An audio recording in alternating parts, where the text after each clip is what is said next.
it not for the disconnect that bullets and Band-Aids provides. Because of the ability for veterans to tell their stories, we can facilitate the style of dialogue that is otherwise taboo, but will in fact heal on a massive level, on several different levels in fact. And here's how we do it specifically. Here's how Bullets and Band-Aids, and they're all phenomenal. I'm proud to know them. I'm proud to everybody that's a part of Bullets and Band-Aids, including the board of directors and volunteers, and I'm just grateful. So we'll see you in, what time is it now? 6:21. See you at 6:25. Sound good? Wonderful. Thank you so much.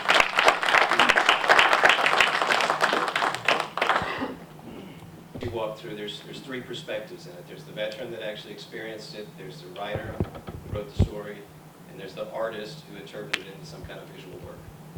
So tonight we're doing a cross-section, and you get to see what team that collaborated on one of the pieces that's in there, and we're going to walk through the process and kind of explore some of the things that we're actually dealing with. So first I want to introduce tonight, you'll already know Robert. I want to introduce Zia Ghafouri, who served as an Afghan interpreter, and he took place in the Battle of Shock Valley, which is the most decorated battle in the last 20 years. And after moving to the United States, he started a nonprofit called Interpreting Freedom Foundation out of Charlotte, and they work to provide refugees with services and connections and resources that they need when they come over. Come up to the stage. We've also got a poet laureate, a professor of English literature and, professor of English language and literature at the College of Arts and Sciences, the University of South Carolina, Ed Madden. Can get you to come up to the stage as well. Hey. Ed has not only a profound legacy for creating this wonderful story interpreted. Sorry, I'm losing my place on notes that I did not write. And finally, we have Dre Lopez, who's joining us as well, who did the visual piece. Dre is also on the board of directors of Bullets and Band-Aids, and is an integral member of the Columbia arts community for several decades now. And we're going to begin this discussion tonight. So this all begins with the experiences of Zia. And so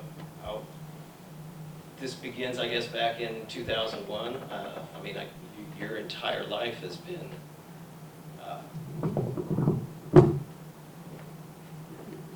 this is your country, this is your entire life. You've dealt with the social and local issues in Afghanistan leading up before the invasion in 2001. But tell us a little bit about your story and what caused you to join and to serve in that manner. Absolutely. Thank you so much for having me here, Robert, in this amazing place. Absolutely. I was a former interpreter for the U.S. Army, Navy SEAL, Rangers, with all different units from 2002 to September 2014. It's a long story, but we'll break it down to the short. When I was in 6th grade, I experienced the Taliban took over Afghanistan before 2001, and that was 1995. So I was a child, and I didn't know there's a regime or there's a government that exists, that we have peaceful city, and we could able to go to school safe and come back home. When I experienced these Taliban, they took over and they start beating men and women and children on the street. So I asked my mom and dad, like, what's going on? Like, why they're beating these innocent people on the street, that they have the guns and everything with them. He said, the Taliban took over this country, So they have their own rule and regulations, and they have the power to run this country. So we cannot do anything. If anybody step up against them, they will be killed and tortured. So I said, if when I grow up, I will join the army, Afghan army, and fight against these devils who are killing innocent people across the country.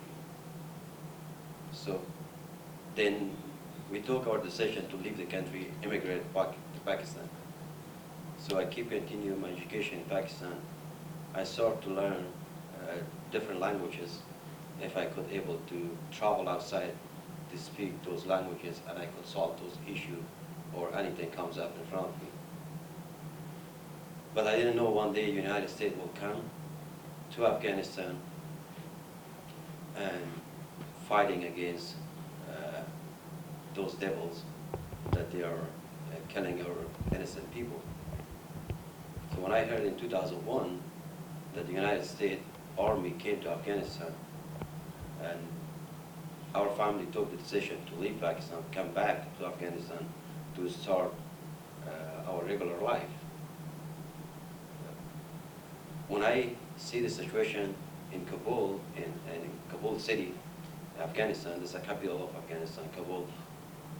So I was looking to find a place to have a job and to help our people and help both nations who came from very far to helping our people on the ground. So I was very motivated, and I had that dream in the childhood to fight against them.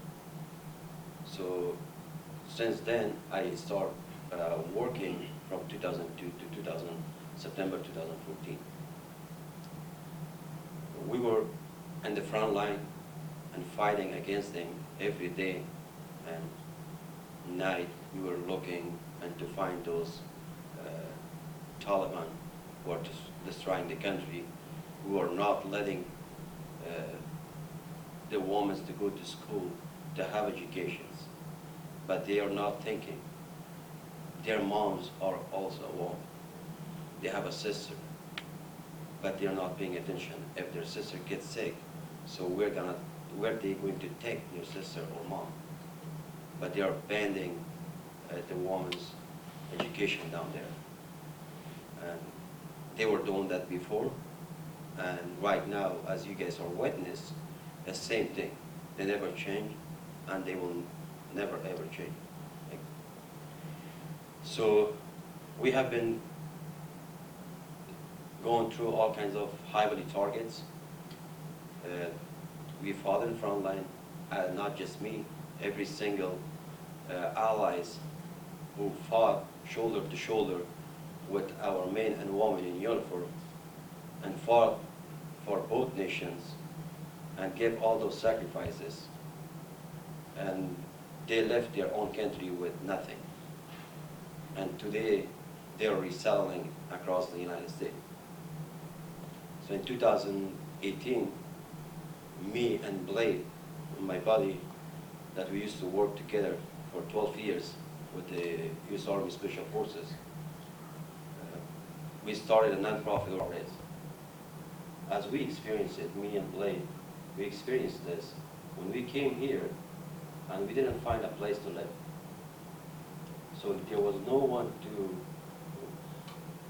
Afghanistan is completely different. You can go and get a place, and so it's completely hard for every individual who is resettling in the United States, and they left everything, and they fought in the front line, save our men and women in uniform, and today they are struggling here in the United States, and their families are paying the price that they were fighting against those Taliban.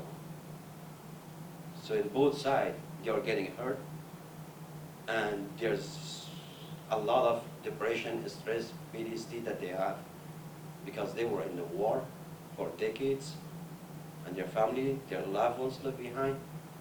So we came up with a plan to help our allies across the United States and resettle them and show them the culture, term, law, and everything. We don't want our allies faced with those issues and problems that we faced when we got here. So how many people at the Interpreting Freedom Foundation helped? It's around 700 people and more than 300 families just in Charlotte. So it's across the country, more than 2,000 families that we help with the transportation, with the translation, with you name it, from A to Z, resettlement, because they left everything. They came with 2 pairs of clothes, as you guys will witness, in August 2021. Everybody were running towards HKIA to save their children, to save their families. Unfortunately, today, we hand over back Afghanistan to those devils, and they're doing the same thing that they were doing 20 years ago. How can they, find out more about your organization? Yeah, if you guys want to know more about our organizations, so you guys can go to www.interpretingfreedom.org, and also I'm working with the Independence Fund as a non-profit organization for our veterans, that we are supporting our veterans as well.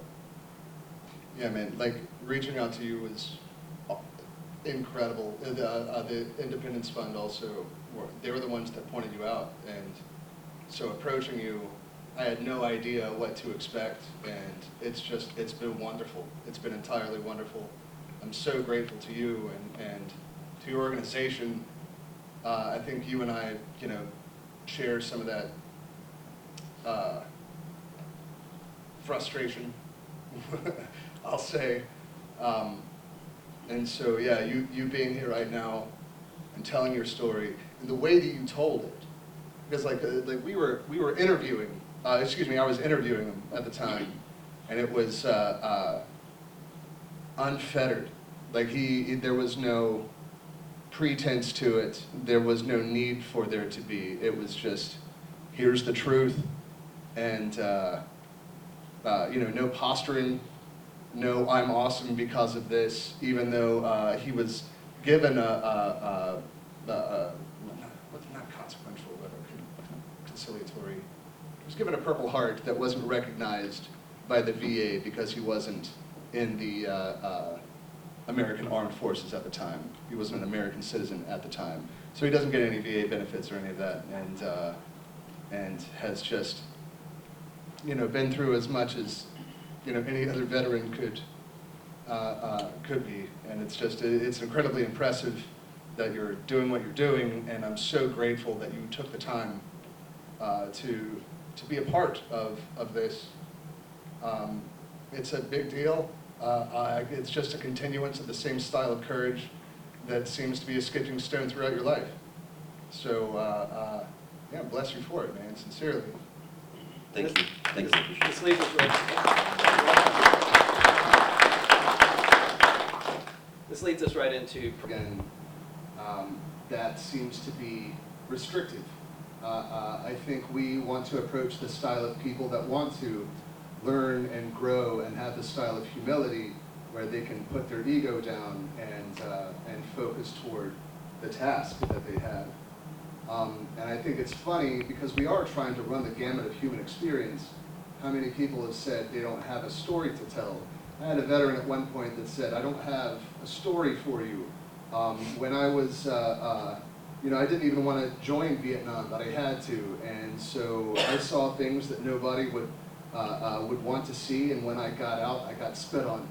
And then after that, more and more isolation, more and more alone, I decided to start taking photographs. And no, they're not for you. They're for me and me alone, and they have helped tremendously. But I tell you this, like any civilian that you see, they might say thank you for your service, but just behind their eyes, they want to spit on you. And I said, brother, you just told me like 8 stories. There's like so many stories that are there that people don't recognize. I had somebody at one point say, well, I didn't really do anything. I was an accountant, and so I don't, you really feel like it's bragging rights or that I've really done my part. And I said, don't you think that's a story that should be told? Because we need to have those connections one way or another, which I think is a great segue toward handing off the interview to Ed, who did. Robert told me he had a good story for me. It was a huge story and a very moving story. I got the video interview and watched it. Immediately I knew I wasn't going to write a poem about it. I think Robert asked me because I was his language as a translator is gestures. So when he looks up or when he pauses or when he shows us how someone is holding a gun, I tried to incorporate those gestures into the language of it as well. The second thing then obviously is that I wanted it to be about language because he is a translator. So I wanted you to have to move back and forth between different languages. I incorporated moments where Robert as the interviewer asked really pointed questions and the ways he responded to that. I used the transcript from Donald Trump Medal of Honor ceremonies in which he rightly acknowledged the veterans who were there, but he also inadvertently let everyone in the world know Zia's name and who his family was, and suddenly his family was in danger because of that. So I wanted to move back and forth in language and emphasize in that way the power of language, what language can do. And then the third thing I really wanted to do, and Robert's already brought this up, I was just stunned at the work he had done for our country and for our military services and the ways he's simply not acknowledged and doesn't get any benefits. So the story, he got an honorary Purple Heart from his brothers in uniform, but he doesn't have a Purple Heart from the US government. He landed here and there was no support system in the way that there would have been for a US veteran who's an American citizen. I included Robert asking him, do you get any medical benefits? And he just says no. So that was the third thing I wanted to do, and I just wanted it to just punch you a little or hurt you a little when you read, to suddenly realize after you've read all the things he did, to have those moments where you're like, wow, the ways in which he's not being rewarded, I hate to use that word, but acknowledged by the US government for his role in what happened. And then I wrote way too long a piece and sent it to Robert, and he said, oh man, this is way too long. So I cut it down. But for me, I don't want to say it was a difficult thing, but it was a really, it was a stretch. Because I wanted to be true to the story, and I wanted to use language in such a way that you would be aware not only of the story, but again, the power of language and the ways in which he wasn't acknowledged by the very government. So I think that brings us to. Yes, that brings us into that works for you. Yeah, so this project has always been different.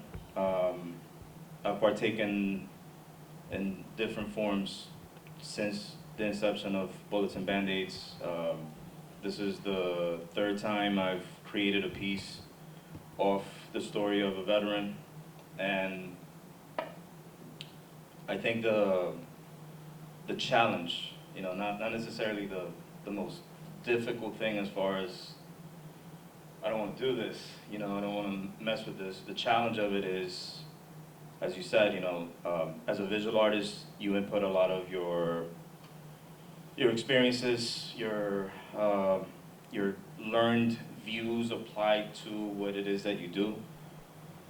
So then this project is all about, in my mind, trying to be true to somebody else's most poignant and important experiences in their life. It's usually life and death stuff. It's transcendent experiences that completely change that veteran's life, one way or another. And that to me is a huge responsibility. Understanding the type of sacrifices, the type of effort, the type of energy and loss that come out of these life experiences how do I actually capture that on a dimensional plane, you know? Right. So it's daunting, you know. I give a shit about what they're saying. I care about the idea that their stories need to be told as close as possible to whatever they may have gone through. And it takes me a while always to like figure out how to focus the story visually. You know, like a lot of the stuff that, you know, my background, I came out of, you know, doing comics and graphic novels and stuff like that, and ever since back then, that always instilled in me the idea of storytelling. You know, it could be one panel, it could be two panels, it could be a whole book. Right. You got to tell the story. And how can you do that within one piece? And the two previous pieces have been were challenging in their own right. The story with Zia, there were so many layers that were important. You know, it was the story. You know, like Robert handed me the interview to begin with, and I knew that Ed was going to be involved. And for me, having collaborated with writers before, and also trying to, you know, I'm directly collaborating with the story of the veteran, I wanted to also hear Ed's influence on it. You know, whatever details he added to it, whatever direction it is, but then I'm doing him a disservice by not talking about the beginning part of it or the ending part of it. And, you know, it all is important to his story. And yeah, it was, it took me a bit to kind of figure out direction, but within the finished piece, you know, I really just try to put as much into it as possible so that in the end of it, it could speak in layers as to the journey. You know, it's a bit abstract, it's direct, but it's also a bit abstract so that there's interpretation open to whoever sees it, they read his story, they understand what he went through, and hopefully they can actually capture some of that within the visuals that I painted. Yeah, I gotta say, like, given the amount of different ideas that you did in fact put into this, I think the elegance of it is pretty profound. It speaks volumes to your own artistic capacity. Thank you. Yeah, Thank you. so right on. Thank you.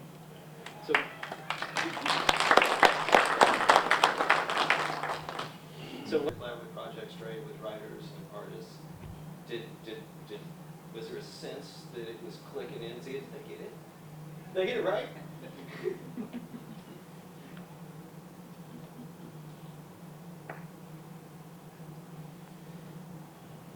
Yeah, absolutely. So I very appreciate it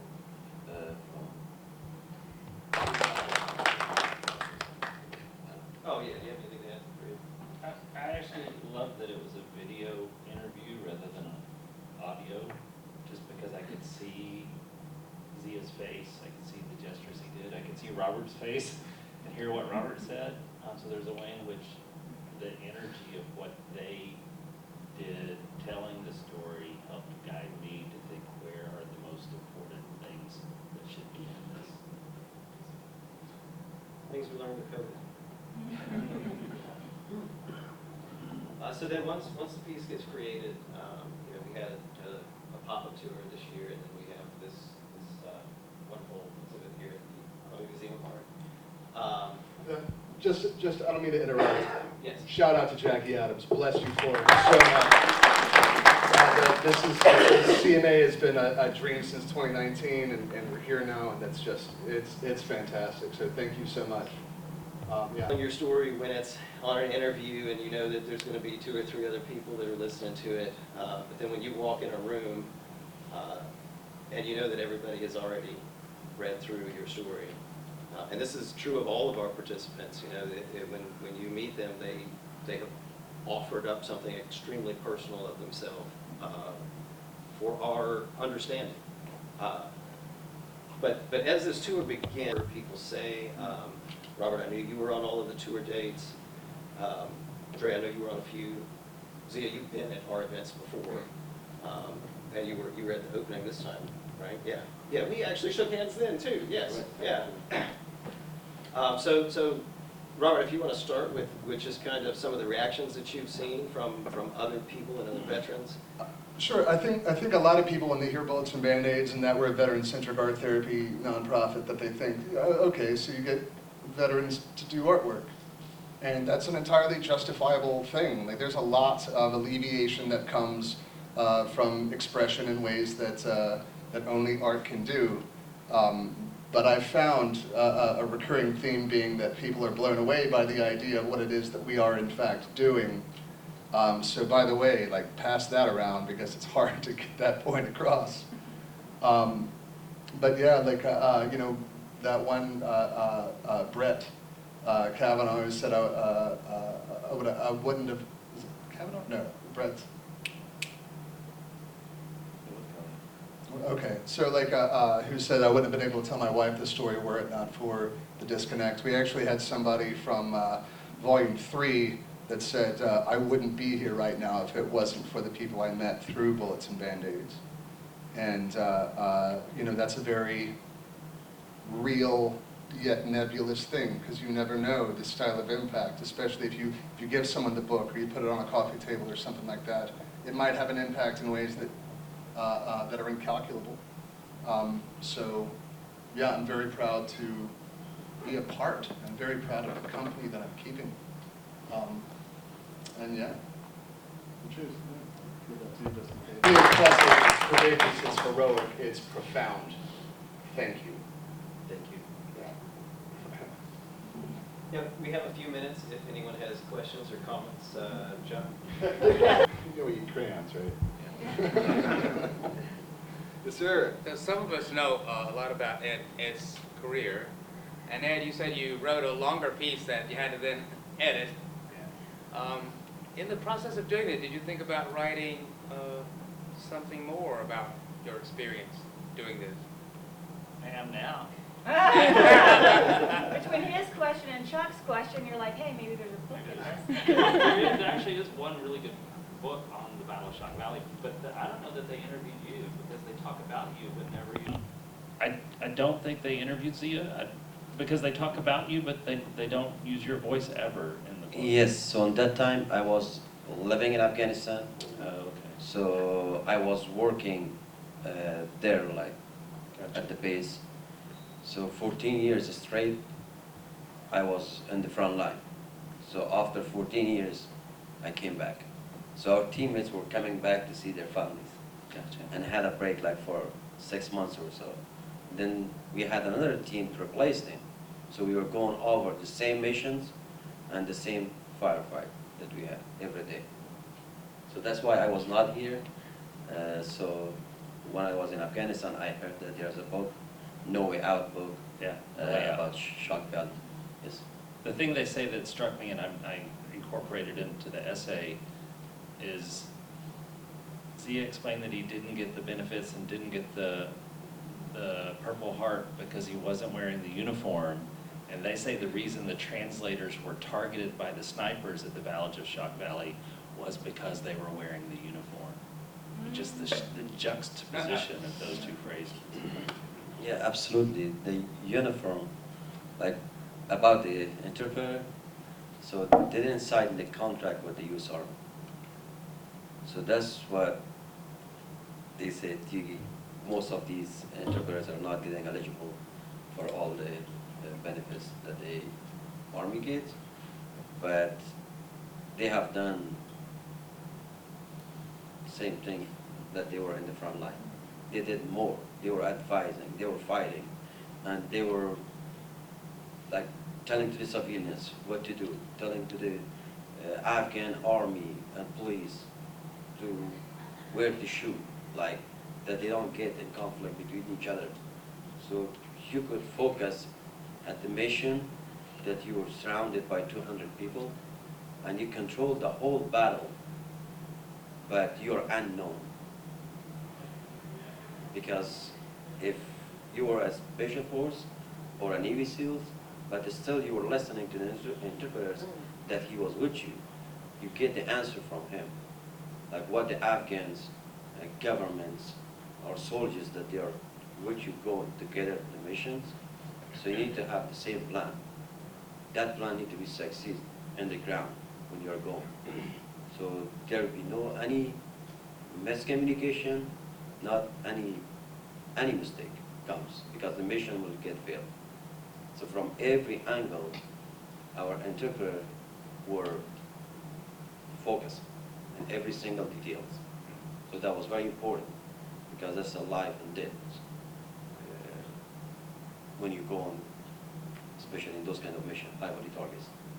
So you need to pay attention in every single details to save the lives of innocent people, your teammate, and Afghan governments, the soldiers, who are all in the same mission with you. Actually, you're the leader to leading it. Because if you don't say to those Afghans what to do, they don't have any clue. If you don't tell our U.S. men and women in uniform what to do, what they say, so they don't know what to do. So you have to work with both side and civilians and go through all those investigations that everything's happening there. So you have to work in every detail. It's like the glue of a military operation. Yes, absolutely. Often, yeah. And one of the cool things being how many other stories. What is that about? They're kind of reading some things into it. And it really was not intentional. It was when we needed to schedule things. But as always, it ended up being quite a conversation. So the Islamic art show looks at everything from Mesopotamia to contemporary, all throughout the Middle East. And people are very fascinated with the coexistence of these two exhibitions. I would love to hear, if you've had a chance to kind of think this through at all, Zia especially, I would love to hear some thoughts on that and what your thoughts are, and to share with our audiences. About the Islamic, I couldn't get it, I'm sorry. So we have an exhibition that's right next door called Reverent Ornament, and it's art of the Islamic world. And they're historic objects from all the way from, not Mesopotamia, but the Ottoman Empire, all the way up until about the 19th century. And, you know, people are just very curious with the occupation of Afghanistan, and this show, these two shows being side by side. So I've had to answer a lot of questions around that. You know, what was there a reason for it? And you know, we really did not make it intentional, but it still has opened up a lot of conversations because people understand the politics of occupation and what's come out of that. And so, you know, I've tried to have my own responses to it, but I think with you guys being here, I would love to hear what you think about that. And you may not have had a chance to see the Islamic art show, but that, I'm kind of giving you an idea of what the show is, what the Islamic art show is about. An Afghan interpreter, and these gentlemen fought with one another, or beside one another, I should say, and equally courageous in his storytelling. Very brave, as you were saying. Hello everybody, my name is Blade, real name Behrouz Mohammed. I was with Zia when we got recognized by the United States President at the White House in 2018 and 2019 because of 2 Medal of Honor. And I just want to talk a little bit in general, and then I'll respond to your question. So as an interpreter, we played a very serious role in Afghanistan between the army and between the Afghan army and U.S. Army.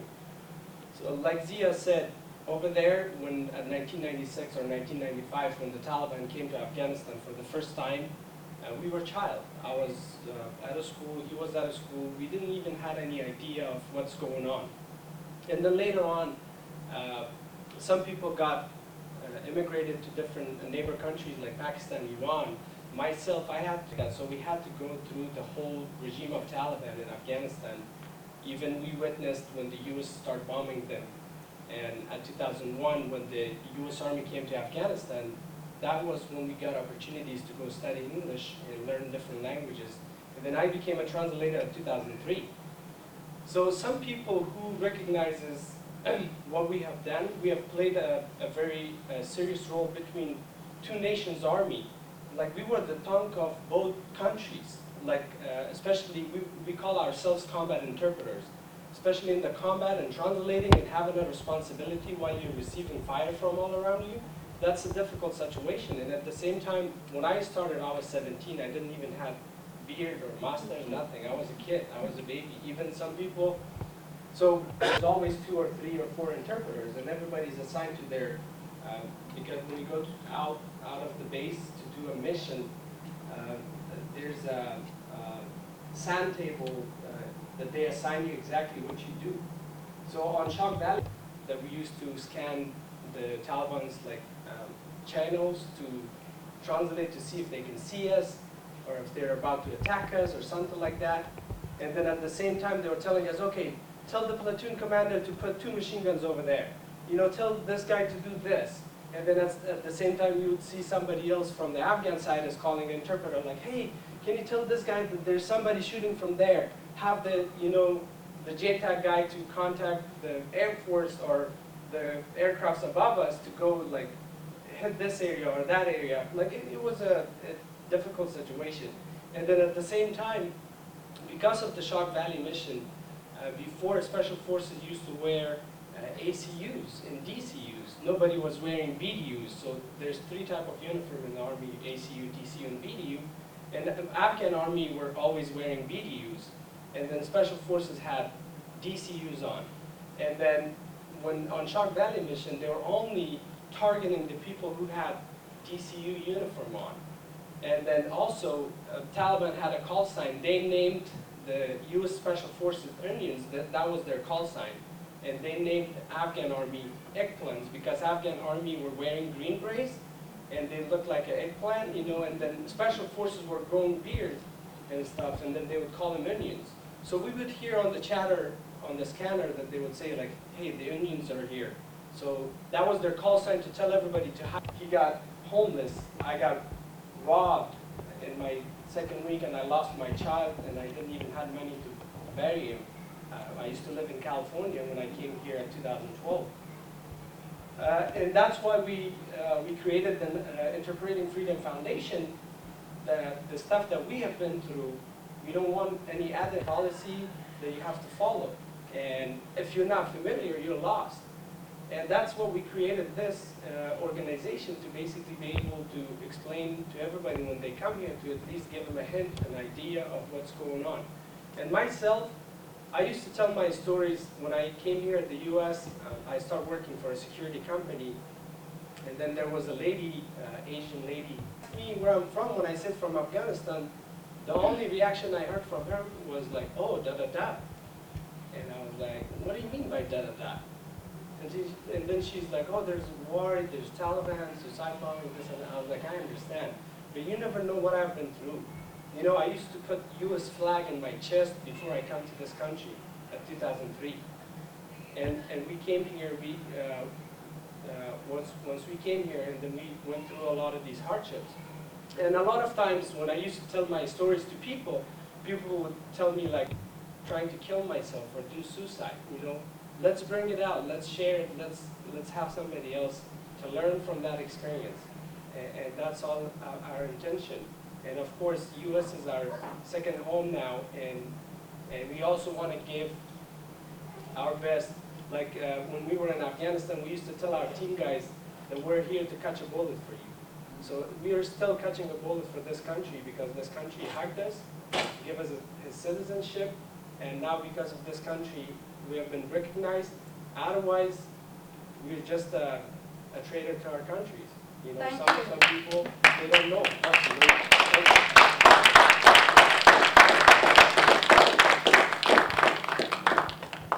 I will.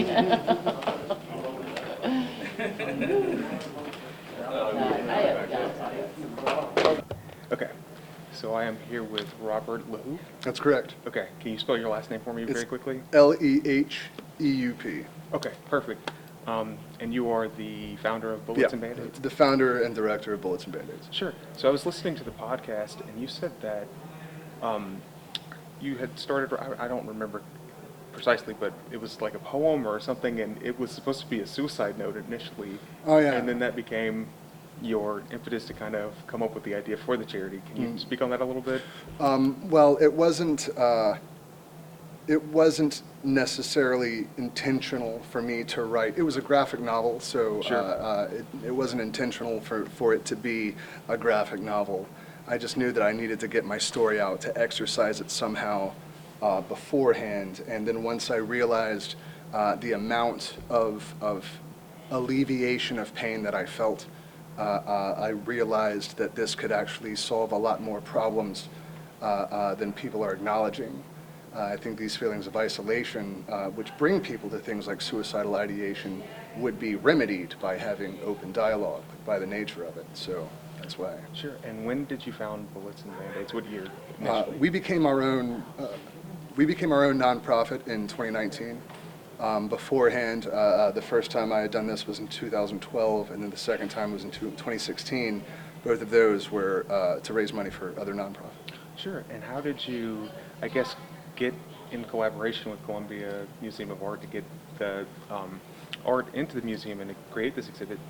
I think I'm very privileged by the company that I've kept, and thankfully, because of a dear friend, Chuck Lamarck, who's on the board of directors, he knew Jackie Adams and reached out to her, and from there we had already had several different proofs of concept, as well as showing improvement each time, and I think they took a gamble, and it's an honor and a privilege to do our best to justify that gamble. Gotcha. And as you explained during the panel, you guys get artists to work with veterans to depict their wartime experience, or just not even necessarily wartime experiences, but just experiences that help them as they return to civilian life. But how do you find artists to work for your organization? We scour every bit of information that we can possibly find one way or another, be that going to different galleries and picking up the postcards of these different artists and reaching out directly, to scouring the internet and finding these writers and these artists that have a profound sense of intent in regard to the execution of their craft, while also trying to get as many different styles of media as possible. Gotcha. And similar question, how do you find your veterans that you, I guess, how do you find the veterans with stories that you want to, depict? Sure. So the way that we find veterans is, it's been organic up to this point. We still reach out to specific people if we think that they have a story that is both rare and poignant, or protracted and profound. But beyond that, it is about telling stories of all different shades. So we just, it's more or less organic up to this point. Other people have heard about us, and they've reached out and volunteered other people, and we eventually discuss it, and off we go. Gotcha. And in terms of the, I guess, success of this exhibit, how has it been received so far by people who have come and seen it? Well, I think people are always surprised at what it is that we do, because they always have their own assumptions that are undermined by the actuality of it. I've been told that we've had a lot of traffic, and that traffic has been taking their time with each individual piece. There's also QR codes so that you can listen to the story while you're looking at the artwork, and we have had a lot of clicks on those as well, well over 1,000 so far, and it's only been up for a month, and that's only people taking an active interest, let alone buying the books or any of the rest of it. So yeah, I would consider this a significant success, and it's going to continue as we continue moving the exhibit from one place to the next. Gotcha. And lastly, can you just kind of speak on how the artist helps veterans, I guess, in terms of their coping process or whatever they're going through? How does the art kind of help them? Sure. All right. So because all of the writing and the artwork are original pieces, that can guarantee the veteran has been heard. I think that's one of the most, that's the only guarantee that we can make. is that they're heard, and here is the proof of it.